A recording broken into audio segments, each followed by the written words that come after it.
ಈ ಮೂವಿಲಿ ಒಂದು ಹೊಸ ಎಕ್ಸ್ಪೀರಿಯನ್ಸ್ ಅಂದರೆ ಕಾಡಲ್ಲಿ ಏನು ಶೂಟ್ ಮಾಡಿರೋ ಎಕ್ಸ್ಪೀರಿಯನ್ಸ್ ನನಗಿರಲಿಲ್ಲ. ಕಾಡಲ್ಲಿ ಒಳ್ಳೆ ಡೇ ಆ್ಯಂಡ್ ನೈಟ್ ಶೂಟ್ ಮಾಡಿದ್ದು ಚೆನ್ನಾಗಿತ್ತು. ಮೊದಲನೇದಾಗಿ ಇದಕ್ಕೆ ಅವಕಾಶ ಮಾಡಿಕೊಟ್ಟಿದ್ದ ನವೀನ್ ಸರ್ಗೆ ಮತ್ತು ದೇವು ಸರ್ಗೆ ತುಂಬಾ ನಾನು ಥ್ಯಾಂಕ್ಸ್ ಹೇಳ್ತೀನಿ. D O P Anirudh sir ಅಂತೂ ಅವ್ರ ವರ್ಕ್ ಬಗ್ಗೆ ನೀವು ನೋಡ್ತೀರ ಮೂವಿ ರಿಲೀಸ್ ಆದಾಗ. ಮತ್ತು ನಮ್ಮ ಚಿಟ್ಟ ಅವ್ರ ಬಗ್ಗೆ ಅಂತೂ ಹೇಳಲೇಬಾರ್ದು, ಎಕ್ಸಲೆಂಟು ಟೆಕ್ನಿಷಿಯನು. ಸೊ ಎಂಟೈರ್ ಕ್ರೂ ನಮಗೆ ಸಪ್ರೇಟ್ ಆರ್ಟಿಸ್ಟೇ ಸಪ್ರೇಟು ಮತ್ತು ಟೆಕ್ನಿಷಿಯನ್ಸ್ ಸಪ್ರೇಟ್ ಅಂತ ಅನಿಸಿಲ್ಲ. ಒಳ್ಳೆ ಫ್ಯಾಮಿಲಿಯಾಗಿ ಫ್ರೆಂಡ್ಸ್ ಆಗಿ ಜರ್ನಿ ತುಂಬ ಚೆನ್ನಾಗಿತ್ತು ಈ ಮೂವಿ ಶೂಟಲ್ಲಿ.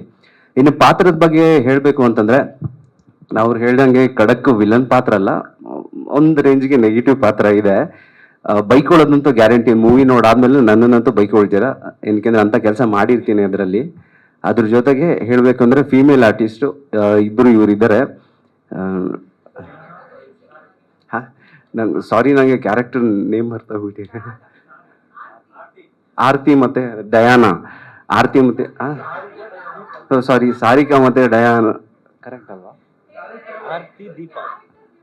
ಇಲ್ಲ ನೀವು ಒರಿಜಿನಲ್ ನೇಮು. ಹಾಂ ಸಾರಿಕಾ ಡಯಾನಾ, ಸಾರಿ. ಇಬ್ಬರು ಸಕ್ಕದಾಗಿ ಆ್ಯಕ್ಟ್ ಮಾಡಿದ್ದಾರೆ. ಸೊ ನಮಗೆ ನಮ್ಮ ಟ್ರ್ಯಾಕ್ ಬಿಟ್ಟರೆ ಬೇರೆ ಟ್ರ್ಯಾಕಲ್ಲಿ ಏನು ನಡೀತದೆ ಅಂತ ನಮಗೆ ದೇವರಾಣೆ ಗೊತ್ತಿರಲಿಲ್ಲ. ಮ್ಯಾಮ್ ಜೊತೆ ಪಾಪ ನಾನು ಆ್ಯಕ್ಟ್ ಮಾಡ್ಬೇಕಂತಿದ್ರು ಒಂದಿನನೂ ಅವ್ರು ಮೀಟ್ ಆಗಿಲ್ಲ. ನಾನು ಫಸ್ಟ್ ಟೈಮ್ ಇಲ್ಲೇ ಮೀಟ್ ಆಗ್ತಿರೋದು.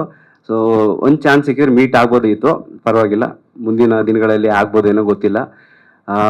ಇದ್ರ ಜೊತೆಗೆ ಹಾಡು ಟ್ರೈಲರ್ ಅಂತೂ ಟ್ರೈಲರ್ ತುಂಬಾ ಚೆನ್ನಾಗಿ ಅನ್ನಿಸ್ತು. ಹಾಡು ತುಂಬ ಚೆನ್ನಾಗಿದೆ. ನವೀನ್ ಸರ್ ಅಂತೂ ಪ್ರೊಮೋ ನೋಡಿರ್ತೀರ, ಹಾಡಲ್ಲಿ ರೊಮ್ಯಾಂಟಿಕ್ ಆಗಿ ಮಾಡಿದ್ದಾರೆ, ಸಕ್ಕದಾಗಿ ಮಾಡಿದ್ದಾರೆ. ಒಳ್ಳೆ ಶೂಟ್ ಆಗಿದೆ ಸಾಂಗು. ಇನ್ನೇನೇ ಇದ್ರೂ ಮೂವಿನ ಥಿಯೇಟ್ರ್ಗಳಲ್ಲಿ ಎಂಜಾಯ್ ಮಾಡೋಣ. Thank you so much.